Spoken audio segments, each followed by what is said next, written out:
আল্লাহর নবী সাল্লাল্লাহু আলাইহি সাল্লামের হাদিস, আখরি জামানা এমন একটা জামানা আসবে, ডেঞ্জার জামানা, যে জামানায় শুনে রেখে দাও কি হবে, আখরি জামানাতে এমন একটা যুগ আসবে সমাজে হারাম আওলাদে ভরে যাবে। হারাম আওলাদ কি করে হবে? আজকে জানেন সবথেকে বড় পাপ মুসলমানদের কাছে কি এসেছে? আপনারা হয়তো কতদূর আইন জানেন, আইনের লোক থাকলে জানবেন।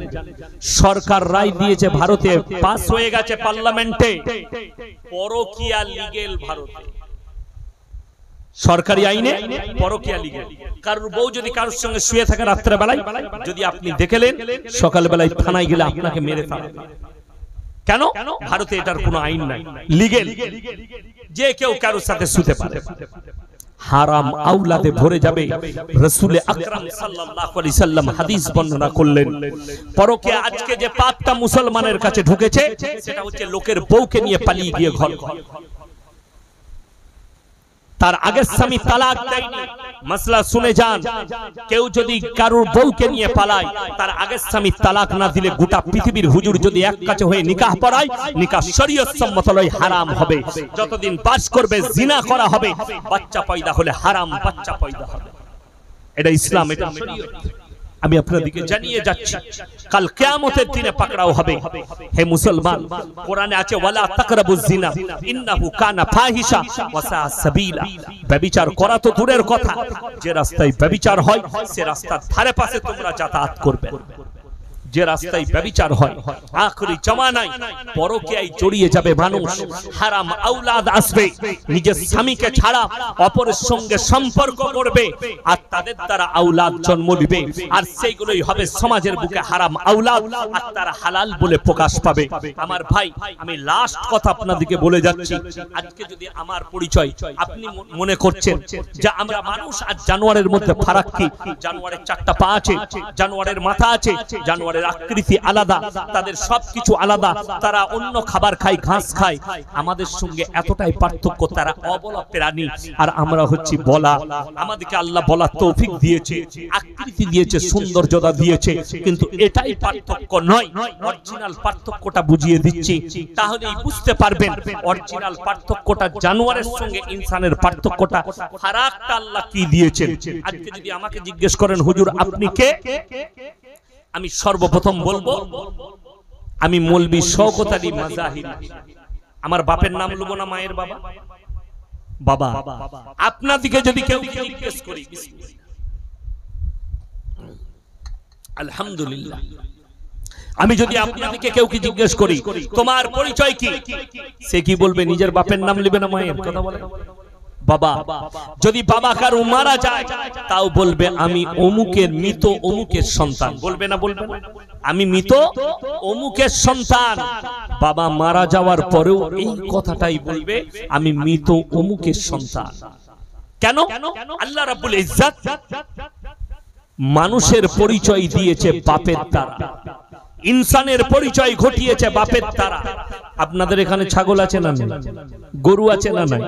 আচ্ছা বলুন তো, ছাগলের বাচ্চা হলে কেউ বলে পাঁঠার বাচ্চা, কেউ বলে না ছাগলের বলে? ছাগলের। গায়ের বাচ্চা হলে ষাঁড়ের বাচ্চা কেউ বলে না, বলে গায়ের বাচ্চা। আল্লাহ জানোয়ারের পরিচয় দিয়েছে মায়ের দ্বারা, আর ইনসানের পরিচয় দিয়েছে বাপের দ্বারা। এটাই হচ্ছে ফারাক। চলুন, America, London, Britain, Japan, German, Australia, Brazil, New Zealand, দক্ষিণ কোরিয়া, উত্তর কোরিয়া, চাইনা, ব্রাজিল, যতগুলো বেঈমান কাফের দেশ আছে, তারা তাদের পার্লামেন্টে পাস করিয়েছে। কি পাস করিয়েছে? এরপর থেকে যতগুলো সন্তান, তারা যদি মায়ের পরিচয়ে বাঁচতে চায়, সেটাও বাঁচতে পারবে মায়ের পরিচয়ে। তাদের মধ্যে আর জানোয়ারের মধ্যে কোনো ফারাক থাকবে না। তারা নাম দিয়েছে রিলেশনশিপ। কতদিন থাকবে? আমি কালকেই দেখলাম একজন আর্টিস্ট, নাম লব না, মুসলিম ছেলের সঙ্গে বিয়ে করছে। তিনি আবার আমাদের দেশের, আমাদের রাজ্যের একজন বড় সাংসদ। তার মেয়ে বিয়ে করছে একটা মুসলিম ছেলের সঙ্গে। আমি আজকে বললাম 1 বছর রিলেশনশিপে ছিল, মানে 1 বছর রাত কাটিয়েছে, বিয়ের প্রয়োজন পড়েনি। এতদিনে বুঝতে পেরেছে তোর আমার ছেলে নিয়ে লাভ আছে, এরপর বিয়ে করবো। এটার নাম হচ্ছে রিলেশনশিপ দিয়েছে বেঈমান কাফেররা। আর মানুষ এগুলোকে হালাল সম্পর্ক মনে করবে। আজকে কলকাতায় গিয়ে দেখতে পাবেন বহু মুসলিম শিক্ষিত যুবক, বহু মুসলিম যুবতী, শিক্ষিত যুবতী, তারা রিলেশনশিপ করে আছে আর মনে করছে আমাদের যেদিনে মনে হবে যে আমরা একে অপরকে ভালোবাসি সেদিনে বিয়ে করে নেব। এখন আমরা রিলেশনশিপে থাকি। আল্লাহর কসম, এদের জন্য জান্নাত হারাম, জাহান্নাম ওয়াজিব হয়ে যাবে। যারা এই জিনাকে প্রমোট করবে, এরা বেঈমান কাফেরের আখলাক আর চরিত্রকে যারা প্রমোট করবে। আগে চলুন আমার মুসলমান যুবক যুবতী শুনে যাও, বেঈমান কাফেররা তারা পাপগুলোকে নাম পাল্টিয়ে আপনার কাছে পেশ করে দিবে, আপনি অনুভবই করতে পারবেন না। এখন বেঈমান কাফেররা নাম দিয়েছে ভ্যালেন্টাইন ডে, কাজ হচ্ছে জিনা করা। তারা নাম দিয়েছে রোজ ডে, কাজ হচ্ছে জিনা করা। তারা নাম দিয়েছে কিস ডে, নাম হচ্ছে জিনা, কাজ হচ্ছে জিনা করা। তারা নাম দিয়েছে চকলেট ডে, কাজ হচ্ছে জিনা করা। আপনি কি মনে করছেন কলকাতার সোনাগাছি পতিতালয়, আসানসোলের নিয়ামতপুর পতিতালয়, বর্ধমান টাউনে পতিতালয়, সব থেকে বড় পতিতালয় এখন যদি চলছে তো অবাধে পার্কগুলোতে জিনা চলছে।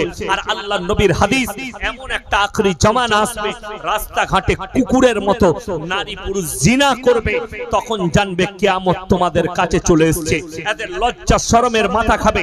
আজকে চলুন দিল্লি, বোম্বাই, কলকাতার এয়ারপোর্টে ন্যাংটো ঘুরে বেড়াচ্ছে, এদের জন্য কোনো কেস তৈরি হয় না, এদিকে পুলিশ অ্যারেস্ট করে না। কিন্তু একটা মুসলিমদের মেয়ে, সে যদি হিজাব পরে যায়, সে যদি বোরকা পরে যায়, তার উপরে সঙ্গে সঙ্গে অ্যাটাক হয়। এটাই হচ্ছে দুঃখের বিষয়, এটাই হচ্ছে বেদনার বিষয়। আজকে আপনি নিজেকে শিক্ষিত বলে দাবি করছেন না, ওটা বর্বরতার যুগ, ওটা বেঈমান কাফেরদের যুগ যেটাকে বলছেন, ওটাই আবার ফিরে আসবে কিয়ামতের পূর্বে। তাই আজকে সমকামিতা লাভ পেয়েছে, পরকীয়া বেড়ে যাচ্ছে। এগুলো আগের যুগে ছিল, যেগুলো রাসূলের যুগে উঠে গিয়েছিল।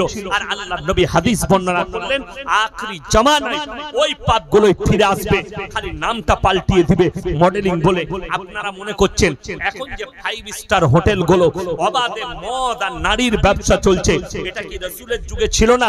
রাসূলের যুগে ছিল, সেটার নাম ছিল হাম্মাম।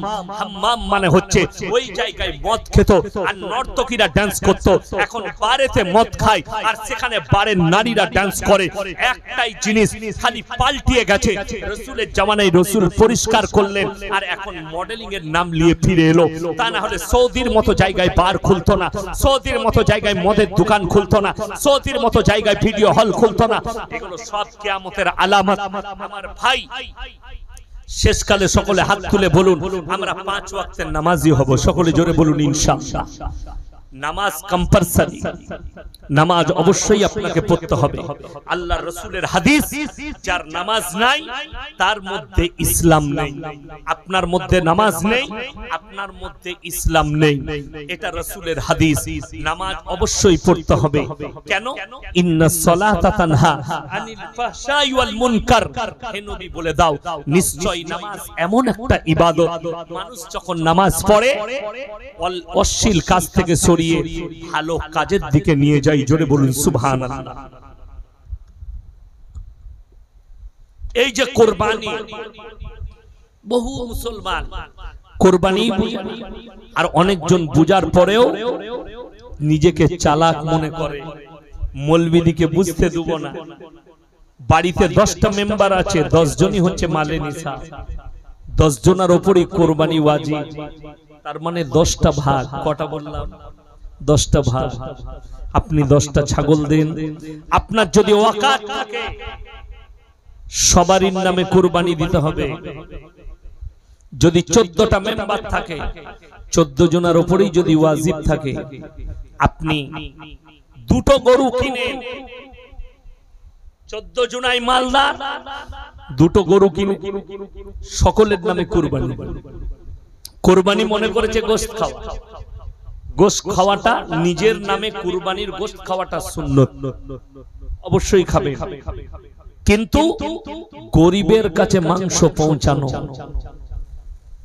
গরিবের কাছে পৌঁছে দেওয়া, তার বাড়িতে পৌঁছে দেওয়া। আপনাদের হুগলি ডিস্ট্রিক্ট হাওড়ায় আলহামদুলিল্লাহ মালদাররা অনেক কুরবানি দেয়, গরিবের কাছে পৌঁছায়। কষ্ট লাগে আমাদের বর্ধমান জেলায়, বর্ধমান জেলা, তারপরে আরো বিভিন্ন জেলার বড় লোকরা কুরবানি দিতে চায়। বাড়িতে 10টা মেম্বার, 10 জনের নামেই কুরবানি হবে, কিন্তু দিয়েছে দুটো ভাগ, গোশ খাবার লোক নাই, তারা মার খাবে না খাবে না। ওই জন্য হিসেব আল্লাহর কাছে দিতে হবে। কোরআনে আছে মালের প্রতি কেউ মহব্বত করবেন না, সকলে জোরে বলুন ইনশাআল্লাহ। দুনিয়ার সম্পর্কে আল্লাহ কোরআনে এক জায়গায় বলেছেন আমাল হায়াতুদ দুনিয়া ইল্লা মাতাউল গুরুর, এই দুনিয়া তোমাদের জন্য সম্পূর্ণ ধোঁকা, আপনি ধোঁকায় পড়ে আছেন। কোরআনের আয়াত শুনিয়েছি প্রথমে, ওয়াইলুল লিকুল্লি হুমাযাতিন, হে নবী কিছু মানুষের চরিত্র এমন হবে, তুমি পৃথিবীর মানুষকে শোনাও, সামনে একরকম পেছনে একরকম। আপনি বাজারে দেখা হয়েছে, আসসালামু আলাইকুম ভাই, ভালো আছেন? আলহামদুলিল্লাহ, অনেকদিন দেখা হয়নি, তুমি ভালো আছো? তোমার লেগে মনটা খারাপ করছিল। যেমনি আপনি চলে গেলেন বলছে শালা এখনো মরেনি, বেঁচে আছে। এমাল আছে না নাই? গাদা আছে। পেছনে একরকম, সামনে একরকম। কোরআন সাবধান করলে এদের কাছ থেকে। আল্লাযী জামা মালাম ওয়া আদ্দা, তারা মাল জমা করে বারবার গুণয়ন করে, গুনে গুনে আলমারিতে টাকা রাখে। ইয়াহসাবু আন্না মালাহু আখলা, আর তারা মনে মনে ভাবে এই ধন সম্পদ আমাদের কাছ থেকে কোনোদিন আর যাবে না। আল্লাহ কোরআনে বললেন কাল্লা লায়ুবাযান্না ফিল হুতামা, আমি তাদেরকে হুতামাতে নিক্ষেপ করব। আল্লাহর রাসূল কাঁদলেন আর বললেন ওমা আদরাকা মাল হুতামা, ওগো আল্লাহ হুতামা কি জিনিস? আল্লাহ বললেন নারুল্লাহিল মুনকাদা, সেটি হচ্ছে আমার একটি প্রজ্বলিত আগুন, একটা জাহান্নামের নাম হচ্ছে হুতামা। আল্লাতী তাত্তালিউ আলাল আফিদা, এমন আগুন যার মধ্যে কোন পদার্থকে ফেলিলে তাকে চূর্ণ বিচূর্ণ করে দেয়। আল্লাতী তাত্তালিউ আলাল আফইদা ইন্নাহা আলাইহিম মুসাদা ফি আমাদিম মুমাদ্দাদা, এক একটা থাম্বাই একজন করে বন্ধন করা হবে, রক্ত চর্বি গলে গলে পড়বে কিন্তু মৃত্যুবরণ করবে না। আল্লাহর কসম, কিয়ামতের ময়দানটা বড় ডেঞ্জার হবে। হাদিসে আছে আল্লাহ জমিনকে এতটা তাতাবে, এই জমিনটা তামার মতো কালার ধারণ করে ফেলবে, কিন্তু যারা ঈমানদার মুমিন হবে তাদের জন্য আল্লাহর আরশে ছায়া থাকবে। যারা ঈমানদার হবে, আপনি কি মনে করছেন আল্লাহ কিয়ামতের দিনে হিসাব নেবেন? আল্লাহর জন্য কতটা কঠিন না, আল্লাহর জন্য বড় সহজ হিসাব নেওয়াটা।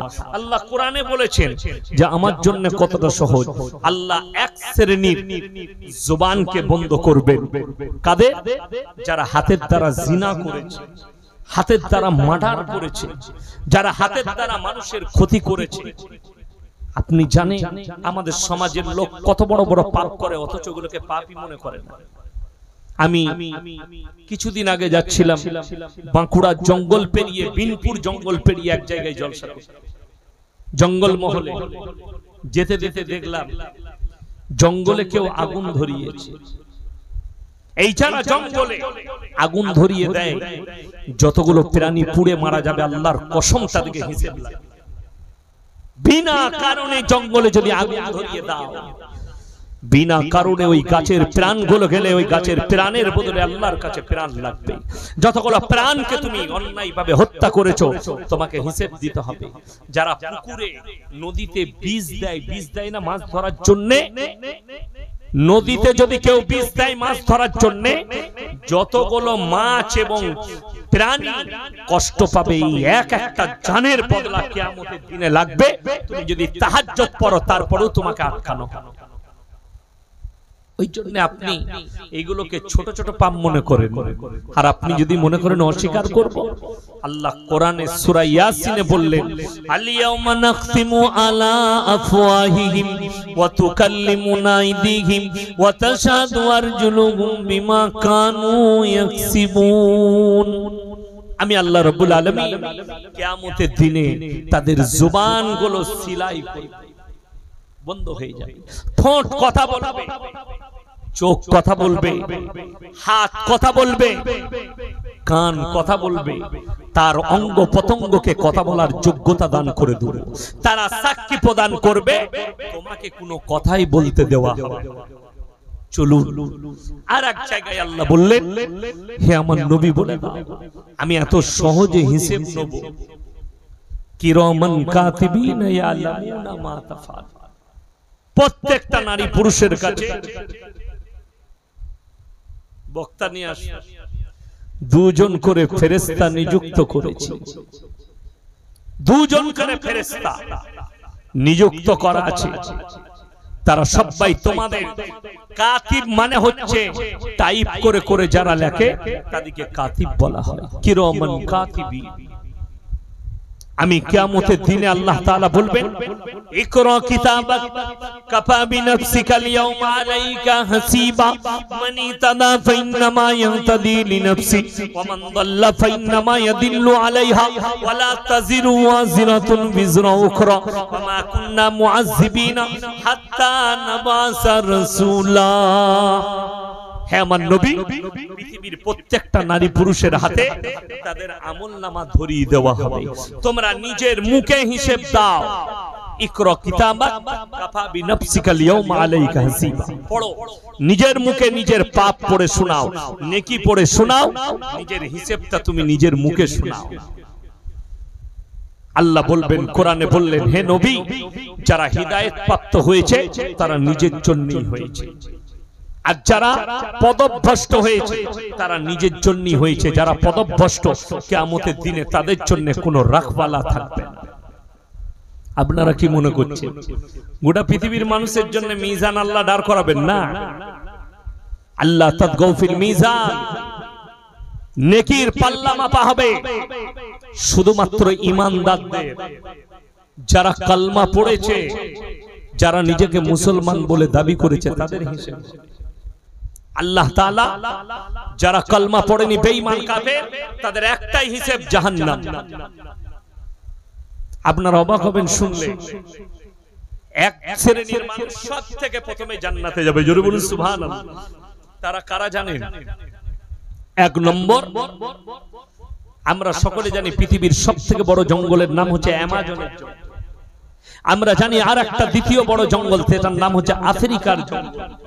জঙ্গলে এক শ্রেণীর জাতি বাস করে, সেটাকে আমরা আদিবাসী বলি, যাদের কাছে ইসলামের কোনো দাওয়াতই পৌঁছায়নি, কালমার কোনো দাওয়াত পৌঁছায়নি, কোনো ধর্মের কোনো দাওয়াত পৌঁছায়নি। আল্লাহ রাব্বুল ইজ্জত কিয়ামতের দিনে তাদের জন্য দুটো দরজা খুলবেন, একটা জাহান্নাম, একটা জান্নাত, আর বলবেন তোমরা তোমাদের ইচ্ছামতো দরজায় প্রবেশ করো। তারা জান্নাতে প্রবেশ করবে, তারা জান্নাতি, জোরে বলুন সুবহানাল্লাহ। আর এক শ্রেণীর লোক বিনা হিসাবে জান্নাতে যাবে, সেটা হচ্ছে যাদের ব্রেন গুলো পাগল, যাদেরকে আমরা পাগল বলে থাকি। যারা পাগল, এদের জন্য কোনো হিসাব হবে না। এদিকে কিয়ামতের দিনে বলা হবে তোমরা জান্নাতে প্রবেশ করো, জোরে বলুন সুবহানাল্লাহ। যারা কি বলে নিজে জানে না, কি করে নিজে জানে না, কি খায় নিজে জানে না, কোথায় যায় নিজে জানে না, আল্লাহ এদের জন্য বিনা হিসাবে জান্নাত দেবেন। সকলে জোরে বলুন সুবহানাল্লাহ। আপনি পাগলকে ঘৃণা করছেন। যারা চোখের অন্ধ, তারা কিয়ামতের দিনে বেঁচে যাবে, চোখের পাপ থেকে আল্লাহ তাদেরকে হেফাজত করবেন, তাদেরকে চোখের হিসাব লাগবে না। তারা চোখেতে আল্লাহকে বলবেন, আল্লাহ যেটাই দেখেছি সেটাই অন্ধকার দেখেছি, আল্লাহ যেটাই দেখেছি সেটাই কালো দেখেছি। অন্ধর কাছে সবটাই কালো, লালটাও কালো, আমাদের কাছে টিউবলাইটটা জ্বলছে, এটা সাদা, ওটা ডিজাইন, কিন্তু একটা অন্ধর কাছে। আমি যখন বাচ্চা ছেলে, আমাকে কোলে করে মানুষ করেছে একজন রফিক ভাই নাম, আমাদের মাদ্রাসার ছাত্র, এখনো আছেন, বিয়ে শাদী হয়। তো আবার আমার সাথে পড়েছে মাদ্রাসায়। আমি যখন আব্বার মাদ্রাসায় পড়তাম, আমার সাথী একসাথে পড়েছি, এখন আবার আমার ছাত্র, এখনো পড়ছে, আমাদের সঙ্গী খানা খাই। রফিক ভাই বলি তো আমাকে মাঝে মাঝে দুঃখ করে, ইয়াসিন ভাই আমারও যদি চোখ থাকতো আমি কোথাও ইমামতি করতাম, হাফেজ হয়ে যেতে পারতাম, মৌলবি হতাম। আমি বলি আল্লাহ তোমাকে সবথেকে বড় দৌলত দান করেছে, আল্লাহ তোমাকে সবথেকে বড় দৌলত দান করেছে যে তোমাকে চোখ দুটো দেয়নি। নারায়ে তাকবীর, নারায়ে তাকবীর। ভাই ভাইজান চলে এসেছেন, আমি আর বেশি কিছু বলবো না। আল্লাহ যাকে চোখ দেয়নি তাকে একটা বড় নিয়ামত দিয়েছে, চোখের পাপ থেকে আল্লাহ হেফাজত করেছে। আমি বলেছি ওই রফিক ভাইকে, ভাই তুমি আমার সাথী, কিয়ামতের দিনে তুমি চোখ নিয়ে উঠবে আর আল্লাহ তোমাকে চোখের পাপ থেকে হেফাজত করেছে। দুনিয়াটা তো ওমাল হায়াতুদ দুনিয়া ইল্লা মাতাউল গুরুর, কিছুক্ষণের জন্য। তাই আমার সকল ভাইকে অনুরোধ, সবাই 5 ওয়াক্তের নামাজি হব, জোরে বলুন ইনশাআল্লাহ। আল্লাহ আমাদের সকলকে কবুল করুক, আজকের জলসাকে কবুল করুক। আমার ভাইজান এসেছেন, আমি উনার জন্য, যদিও আমি বুঝতে পারছি আমার থেকে বয়সে ছোট হবে, আল্লাহ উনার হায়াতে বরকত দেখ, ইলমে বরকত দেখ, আল্লাহ ইলমে নাফি আমলে সালিহা দান করুক। পৃথিবীর যত জায়গায় ইসলামের মেহনত চলছে আল্লাহ সমস্ত জায়গাকে হেফাজত করুক, খাস করে গাজা। আজকেই আমি এই কয়েকদিন আগে লোড করেছি, ফেসবুক থেকে লোড করেছি, যে আজকে মুসলমানদের ওপরে দায় চাপানো হচ্ছে যে মুসলমানদের কটা করে বাচ্চা আছে, মুসলমানরা কটা করে ছেলে নেয়। আমি আজকেই দেখলাম যে না, এটাকে মালটা আমাদের জন্য বলছে 7টা করে বাচ্চা নেয়। সেই শিক্ষিত মুসলিম দিকে বলে যাচ্ছি, তোমার মুখ থেকে প্রতিবাদ শুনতে চাই। আমাদের 5টা 6টা করে বাচ্চা, আমরা অপরাধী। আমাদের 10টা করে বাচ্চা, আমাদের বাপরা অপরাধী, আমাদের দাদরা অপরাধী। আমাদের জন্য রোজি মাটান কোথা থেকে দিবে সরকার? কিন্তু বড় দুঃখ লাগে, আমাদের দেশের যিনি প্রধানমন্ত্রী মোদিজি, তিনারা 6 ভাই বোন। ক ভাই বোন বললাম? 6 ভাই বোন। আডবাণীজি তিনারা 8 ভাই বোন। তাগাড়িয়া তিনারা 9 ভাই বোন। উত্তর প্রদেশের মুখ্যমন্ত্রী যোগী আদিত্যনাথ তিনারা 7 ভাই বোন। বাল ঠাকরে 9 ভাই বোন। লালু প্রসাদ যাদব 10 ভাই বোন। নরসিংহ রাও 8টা বাচ্চা নরসিংহ রায়ের। তারপরও জনসংখ্যা বৃদ্ধির দায় মুসলমানেরই ঘাড়ে। কথাটা বুঝতে পারেননি? বড় কষ্ট লাগে এদের এতগুলো। আপনারা একজন শিক্ষিত লোক বলুন তো, রবীন্দ্রনাথ ঠাকুর বাপের ক নম্বর সন্তান? তিনি বিশ্বকবি না কবি নয়? তিনি বিশ্বকবি, কবিগুরু রবীন্দ্রনাথ ঠাকুর। তিনারা 14টা ভাই বোন। কটা বললাম? রবীন্দ্রনাথ ঠাকুর বাপের 7 নম্বর সন্তান। যদি মুসলমান শিক্ষিত দিকে বলি, আমাদের 5টা বাচ্চা হলে যদি মূর্খ হয়, রবীন্দ্রনাথ ঠাকুর মা বাপকে কি বলবি? মোদিজির মা বাপকে কি বলবি? আডবাণীজির মা বাপকে কি বলবি? লালু প্রসাদের মা বাপকে কি বলবি? তাগড়িয়ার মা বাপকে কি বলবি? এই উত্তরটা তোর মুখে শুনতে চাই। বড় কষ্ট লাগে। সেই যুগ পেরিয়ে গেছে, যে যুগটাই 5টা 7টা করে বাচ্চাই হারামখোররা বলছে, সেই যুগে আমাদের দেশে মুসলিম, হিন্দু, জৈন, খ্রিস্টান, আপনার আদিবাসী সবারই 5টা 7টা করেই বাচ্চা হতো, ঠিক কিনা? এখন তো স্ট্যান্ডার্ডের যুগ, 1টার বেশি বাচ্চা নাই। ঠিক বললাম না ভুল বললাম? 2টোর বেশি বাচ্চা নেই। বলছে 2টোর বেশি বাচ্চা নিলে তাদেরকে বঞ্চিত করা হবে। খুব কষ্ট লাগে যারা বলছেন 2টোর বেশি বাচ্চা নিতে পাবে না। এটা আইন করেছে, তোমাদের আইন মানতে হবে, দেশে বাস করছি। কিন্তু বড় কষ্ট লাগে, এই ফাইসালাটা আজ থেকে 100 বছর আগে যদি নিয়ে নিত আমাদের বাপ দাদরা, তোমরা আর দুনিয়ার মুখ দেখতে পেতে। ঠিক বললাম না ভুল বললাম? তোমরা আর দুনিয়ার মুখ দেখতে না। যারা বলছে দুনিয়ায় জায়গা কম পড়ে যাবে, আল্লাহর কসম করে বলছি, গোটা পৃথিবীতে আরো কত কোটি মানুষ আসবে ঠিক নেই, কিন্তু দুনিয়ার জায়গা তোমরা শেষ করতে পারবে না। যদি বলেন প্রমাণ, প্রত্যেক দিন খালি আমার বাড়ির কাছে কটা বালির ঘাট আছে? 4 থেকে 5টা বালির ঘাট। প্রত্যেক দিন 20,000 লরি বালি লোড হয়। বর্ষার আগে বড় বড় খাল হয়ে যায়, বর্ষাকালে পানি আসবে, বন্যা হবে দামোদর নদে। যখন পানিটা শুকিয়ে যাবে শীতকালে, আবার অতটাই বালি জমা হয়ে যায়। জোরে বলুন সুবহানাল্লাহ। তোমরা বাড়ি শেষ কর, বাড়ি তৈরি করে গোটা পৃথিবীর কোনায় কোনায় বাড়ি তৈরি করো, আমার বালির এক কোণ সরাতে পারবে না। তোমরা বাড়ি তৈরি করে দুনিয়ার জমিনকে শেষ করতে পারবে না। তার জন্য আল্লাহ দলিল দিয়েছে আরাফার ময়দান। 40 লাখ হাজি ওই ছোট্ট একটা মাঠে প্রবেশ করে যায়। ওইটা হচ্ছে সবথেকে বড় আরাফার ময়দানটা কিয়ামতের দলিল। আমার ভাই, প্রত্যেকটা ভাই নিয়ত করুন, আজ থেকে আমরা দিনের উপরে প্রতিষ্ঠিত হব। সকলে জোরে বলুন ইনশাআল্লাহ। নামাজ কেউ ছাড়বেন না। মায়ের দিকে পর্দাই রাখুন, পর্দা পুশিদার মধ্যে রাখুন। যদি আপনার বিবিকে জান্নাতে নিয়ে যেতে চান, আপনার বিবিকে সাথে করে আপনি জান্নাতে প্রবেশ করতে চান, স্ত্রীকে বলুন তোমার অধিক প্রয়োজন ছাড়া বাড়ি থেকে বের হও, অধিক প্রয়োজন ছাড়া। আমার টাউনের নাম বর্ধমান, আমাকে আপনারা মোবাইলে চিনেছেন, তাইলে আমার টাউনের লোক আমাকে চিনে না? সবাই চিনে, আমাকে অনেক ভালোবাসে। আমার বাজার গলসি বাজারের লোক চিনে।